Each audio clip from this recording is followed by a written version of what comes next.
covering Tucson and all of southern Arizona.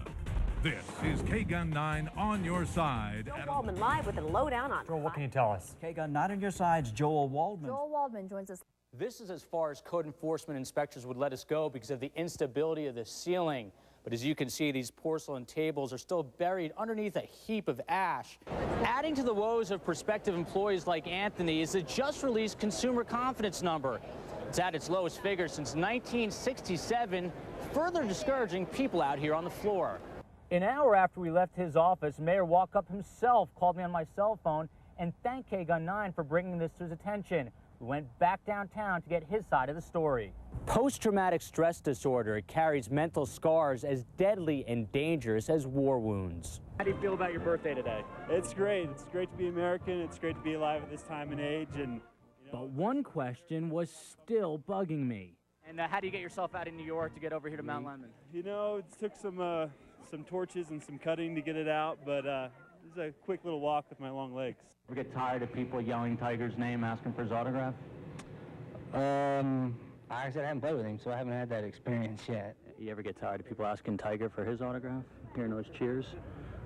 No. When he was discovered, he had deep slash wounds in his legs. And of the 70 homicides this year in Tucson, it's one of 5 that still has police baffled. The university tells us Coach Miller's multi-million-dollar contract is far outweighed by the $50 million in revenue that the athletic department makes each year. In the middle. Down low. Up high. Down low. Down low. Down low. Down low. Middle. All right. It's a story you'll see only on 9. Jennifer and Guy, it's bad enough when you lose your job and you can no longer afford your home. So you go to DS looking for benefits you're entitled to and find yourself even more at a loss.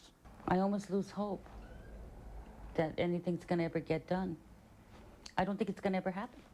It's been months since Margaret Ramirez lost her job at the Fry's Deli counter, and her will to hang on is slipping.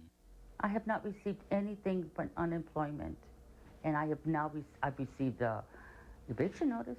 She can no longer afford her rent, $560 a month. And while she filed all the necessary paperwork back in December, she hasn't seen a dollar from DES. But what she says she has seen are a lot of excuses, like the computers crashed, 5,000 other people are waiting, and we're just a call center. I'm beside myself, okay? I'm beside myself. I don't know where to turn any longer. So Ramirez called us. We went to DES together. We're here with Margaret Ramirez. She had a really hard time getting unemployment benefits. I'm not sure if you can legally be doing this. Is there someone that we could talk to about it? Yeah, you might So while we waited, others feeling exactly the same way vented about DES. It's just taking forever. But you're I know receiving yours now. Finally. Finally, DES sent a Tucson police officer to intercept us. This woman's had a very hard time getting her unemployment, and we wanted to see if we could help her out. We've gotten a lot of calls at K-Gun 9. Okay. People are not getting their benefits. And DES agreed to help Margaret Ramirez, but asked us to leave. When she finally came out, Ramirez told us she got the help she never thought she could get on her own. And they will have adjudicated of the status of my unemployment. Whether it's in my favor or not, 9 is really on my side. I feel really good about that. Of course, we were glad to help out today. Margaret Ramirez told us DES is sending her claim to an adjudicator. We'll let you know when she gets her first check. Joel Waldman live on the phone now. Joel, can you hear me?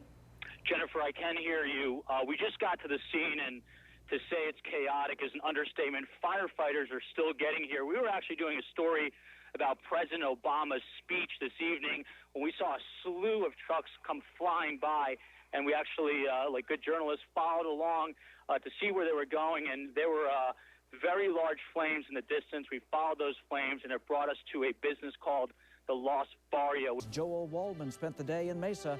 He breaks down the plan. In Arizona, the foreclosure crisis is one of the greatest in the nation. Today, his vision of hope is a concrete plan for one Tucson family. I wanted to hear his speech and what his plan is and how the stimulus plan is going to be able to help us. At times, it seemed President Obama was speaking directly to this struggling Tucson homeowner. Acting responsibly often isn't enough to escape this crisis. Perhaps somebody loses a job in the latest round of layoffs. Like so many Tucsonans, Ortiz says she's doing all she can to save her home, but sometimes all is not enough. I'm unemployed. I've been unemployed since October, and then my husband was just laid off from his work, and he's been cut back from a driver at UPS to preload. Now the president hopes to free up some cash for homeowners in need. We will help between 7 and 9 million families restructure or refinance their mortgages so they can avoid foreclosure. The president said refinancing will prevent foreclosures, and that keeps homes from getting devalued an average of 9%. Problems with your home ultimately cause even more problems.